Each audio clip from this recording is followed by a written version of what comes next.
podcast, Matt Parrino. Matt, happy belated birthday, and welcome back to the show. Well, thank you so much. Obviously, circumstances, I'm down in Tampa now, but my thoughts are back in Buffalo. My wife was on her way to Darien Lake, and just thinking about all the people and all their families on that bus, man, it's brutal. For sure, man. Very heavy situation going on here east of the city. So, again, try to avoid the area if you can. So, Tampa, what we don't know yet is how seriously Trey White is hurt. And I don't know that we'll know anything about this until maybe after this game when Sean McDermott talks to the media. This is how the timing worked out here with him getting hurt late in yesterday's practice session and them traveling today, not having a practice and any media availabilities. Do you have anything to offer on what you saw at practice yesterday? I should have asked you ahead of time if you're there. I assume you were. But again, another serious situation for the Bills with Trey White. It looks maybe like we don't know any details yet. Right. I was at practice. I didn't see the actual play. I can say that what I saw afterwards was, it takes you back to that Miami game when he went down, and the reaction on the sideline was a lot of frustration. Now, there could be a wide range of outcomes. I mean, any kind of injury for Trey at this point, knowing what he's battled back from these two injuries, I mean, you just go back to probably a very dark place without having a chance to talk to him. And he was frustrated, had a few minutes with the trainers right on the wall there near the front row, about the 30-yard line.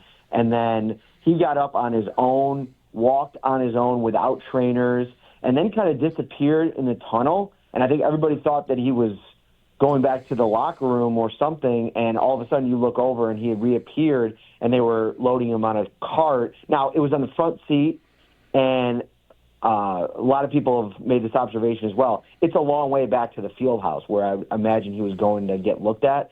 So you hate to jump to any conclusions. But, in terms of just the situation at cornerback, even before the injury, I think with the status of Maxwell Hairston right now, the lost reps this summer, the uncertainty around his timeline and when he'll be able to get back. I mean, it's a good sign that on Wednesday this week we saw him working off to the side in a knee brace, and he was doing, the medicine ball. He was on the bike for a minute, doing the rope workout, a lot of cardio stuff. That's good. That's a good sign.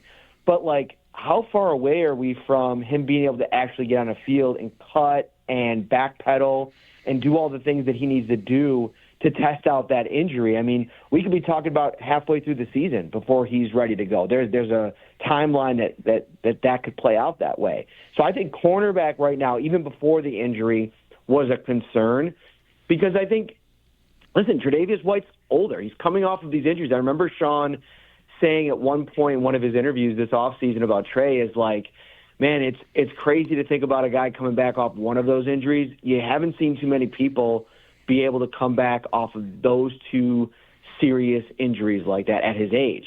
And he's had moments this summer where he's looked really good. I think the last week or two, it hasn't looked as good. So I think the Bills are going to have to ask themselves some real questions over the next couple of days before final cuts and then after final cuts with how they brace for some harsh realities at the position once they get into the season. I mean, Rasul Douglas is out there. Stephon Gilmore, we talked about that potential addition. He's still sitting kind of out there. You may have to bring in some more depth because with Dane Jackson and Jamarcus Ingram, two guys that have started games for them, they trust.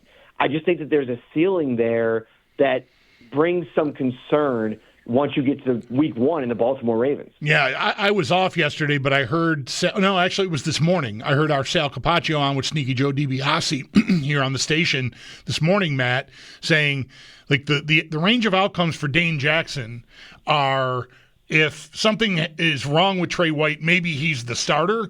If something isn't wrong with Trey White, maybe he's not even on the team. And that didn't feel, that's Sal's opinion, his read of the situation. that didn't fill me with warm thoughts. I thought, like, if that's where we're at a guy, because of the numbers, other guys at the position, a draft pick and Dorian Strong, they like Ingram, right? So if White isn't seriously hurt, maybe Jackson's an odd man out. Yet if he is hurt, maybe he's the starter, and I don't know. That makes me feel like I should be looking to upgrade. I've been one of the few, I think, on the beat that's been a little bit underwhelmed with Dorian Strong and where he's at, so much so that he's firmly on the bubble for me before this injury. And I think Dane Jackson, I agree with Sal. I think that there is a level of comfort with just how much he knows the defense, but limitations. I thought that there was an outcome before the injury that he can get cut and then brought back to the practice squad. I don't think there were a lot of people clamoring for him to be on their team this summer or this offseason. So, yeah, there's it's a challenging spot to be in. The second straight year, a high-profile rookie defensive back that's just basically been stripped of a big chunk of their summer. And we saw how that played out for Cole Bishop last season. And in a lot of ways, when you go that route and you draft a guy, which I was supportive of, I'm not trying to rewrite history. I think the way that the Bills approached cornerback this offseason made a ton of sense, and I actually really liked the Hairston pick and would have liked – I know that he maybe wasn't as far along as some probably would have liked him to be before the injury, but I think the approach was sound. But now you're in a spot now where you didn't do much else at the position because you used that resource, and now you're left scrambling here with Lamar Jackson coming to town. Right. Matt Parrino, our guest here, Syracuse.com and the Shout podcast. He's in Tampa, Bills and Bucks tomorrow night at 7:30. You mentioned Bishop there and how last summer went for him and how it looks like, the same is happening to this year's first-round pick with corner Max Hairston. Of course, Bishop has been the topic of a lot of conversation this week off of Sunday night's performance in Chicago. It wasn't many snaps. There were mistakes. You'd want him to make better plays there. I think, it's been pointed out more than once that he was in a tough spot, single coverage against a wide receiver. Maybe if it's not a preseason game, that's a look the Bills probably try to get out of, because I think they had a corner on a tight end out there in the formation too, and maybe that gets switched, or maybe even there's a timeout called. But still, you'd like to see Bishop perform better there. But I think it's also fair to point out, and in the midst of all the criticism of him, I tried to keep mentioning he had just returned to practice on Friday. So it's not like you should have had very high expectations for him going into the game. I don't know. I'm saying a lot of words here, Matt. Where are you at on Cole Bishop as a starting safety for the Bills this year? I think that's important context that you just talked about there. And I think in most scenarios, because he hadn't had a full practice yet, he probably doesn't play in that game most of the time. But because of the circumstances at the position and with this player in particular, with all the lost reps this summer again, they rushed it, I think, a little bit to get him back out there. He looked pretty good in the joint practice, and then, he was on kind of a pitch count in the game, and it didn't go his way. Listen, the play in question, I dinged him quite a bit for it, and you have to be more competitive on that play. But I think in a lot of situations when you're asking your deep safety to play one-on-one against a speedy slot receiver like that, and that kid was cooking in the joint practice, Zacchaeus. He was about as impressive a guy I saw on the field for that offense that entire practice, and that includes Rome Odunze and DJ Moore. He's going to be a really good piece for them this season. So there's no shame in losing that rep. But from a Bishop perspective, you really start to wonder about where his confidence level is at, right? Like, I thought he kind of trended it in a pretty positive direction over the course of last season. Mm-hmm. Was he great at any point? No. But I think it was just like, you've had all these stories of some of these young players for the Bills in the defensive backfield, Kyer Elam, Cole Bishop, now Max Hairston, where it's like, if you could just see it for a consistent period of time where they get the necessary snaps under their belt, just because there's going to be moments that don't go their way, right? Like, they're young players. They're going to have to, screw up. They're going to have to make some good plays. They're going to have to make adjustments. And for Cole, the big story has been he hasn't been out there to go through all of that. So I think that what they're hoping for more than anything is to get him a couple more reps tomorrow and then get to the regular season and, for better or worse, let him kind of go through the roller coaster of it and see how he looks next to Taylor Rapp and see if they can't develop something. And that's the other part of this that's concerning, separate of Cole Bishop. Taylor Rapp plays a style of football that usually leads to injury himself. So what happens in a scenario where maybe Taylor Rapp's out and Cole Bishop's out there? You got to go back to Damar Hamlin. There's just like a lot of questions at that position. And, outside of Christian Benford, who got injured in that Chiefs game, and maybe we're having a different conversation if he didn't get hurt. It's this long list of just concerns in the defensive backfield. I'm sure that Sean McDermott has a lot of sleepless nights about that because that's kind of his baby. That's how he got started in the league, and it's something right now that was so good for so long with the Bills that right now is just a lot of question marks. Yeah, I do feel like this situation with White that just unfolded within the last 24 or 30 hours or so with the injury yesterday at practice has really put the focus back on that position, corner. And I don't know, I don't want to have this sound like a cop-out. I feel like they probably have got their safety group. Like, I'd be surprised if they made a significant add to that position. I know what it sounded like early in the week because of the performance, but again, it wasn't many snaps, and the amount of practice time that Bishop had missed and the matchup point I made, that is, I think, context that deserves to be pointed out. I think we've got, it's like the crisis moved from the very back end to corner 2 now while we're waiting to find out what is going to be the deal with Tre'Davious White. Hopefully it ends up being good news. We still really don't know anything. And as I said at the outset here, we may be waiting until, 10 o'clock tomorrow night or later before we really hear anything. How about the rest of it? On that defense, they poured a lot of assets into the defensive line. I had a caller in the first hour of the show today, Matt, asked me about upgrading the pass rush, right? Trying to make a big splash move for a Hendrickson or a Parsons. And I just don't think that's in the window realistically. And I think the Bills, their defensive line, I think, is on the floor. You know what I mean? Like they did what they wanted to do in the offseason. And I think, while they don't have an elite level player there, there's only a half a dozen of them in the league to begin with. I feel like they've got a group there that I think they're going to count on. I don't know that it'll get the job done, but with Bosa and Rousseau and Epinesa and Hoyt and really everything else they did on the interior, both in the draft and free agency, I think their defensive line is probably set. Yeah, I would agree. And honestly, I think the biggest move of the offseason wasn't any of the players, because I look at how they rebuilt their offensive line, which was a couple swing and misses, right? There was some success early on when Bean and Sean got here with the offensive line, but it really didn't take off until Cromer got here. And the way that he's built that unit helped kind of find Osiris Torrance and how he's developed Spencer Brown and brought Edwards over from the Rams and tabbed Connor McGovern to be the Mitch Morse replacement in waiting while he played guard. That imprint on this offense and in this team, I don't think you could say enough about that. And on the defensive side of the ball, I feel like that's what they went out and got Ryan Nielsen to be. I know a lot of Bills fans are hoping for a prayer of a Trey Hendrickson type of trade, but I think that there's real value in going out and getting the guy that built that guy. Ryan Nielsen was his defensive line coach in New Orleans all those years ago and ended up getting him paid in a big way. And I think about that from a Bills perspective. We have Greg Rousseau here that has never really had the kind of tutelage that I think could maybe unlock the full package that he could potentially be. And I think that that's what they're banking on. I think that, you go back to last season, it's weird.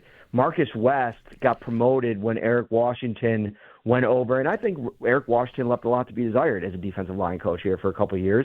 And after he moved on, they just promoted Marcus West, and now you're out in the practice field, and Marcus West just looks like, a defensive assistant, and it's Ryan Nielsen's defensive line, and that he could have an impact not only on Rousseau, but maybe accelerate the development of a Deion Walker and a TJ Sanders and a Landon Jackson to the point where even an A.J. Epinesa who's been around a little bit of a while. Maybe you get a little bit more out of him.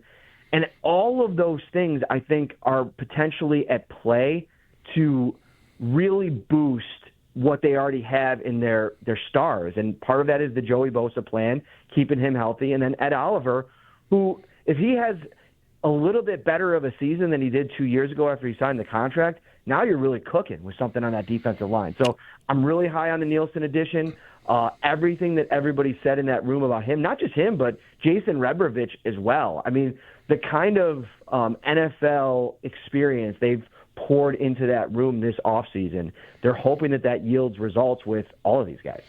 I like this point about Nielsen a lot. I asked Sean McDermott about him last week when he was a guest on our show, and I think a lot of us, I don't want to lump you in with this, I'll just say read and heard a lot about Nielsen and his history in man coverage and blitz-heavier schemes. And I asked McDermott if that would be a sign that they're trying to get more versatile, say, up front. And I'm trying to remember. I think McDermott said short answer is no. That's not why they targeted Nielsen. So maybe you're on the track here. They just overall, they like his ability to maybe bring the best out of some of these guys they've poured resources into.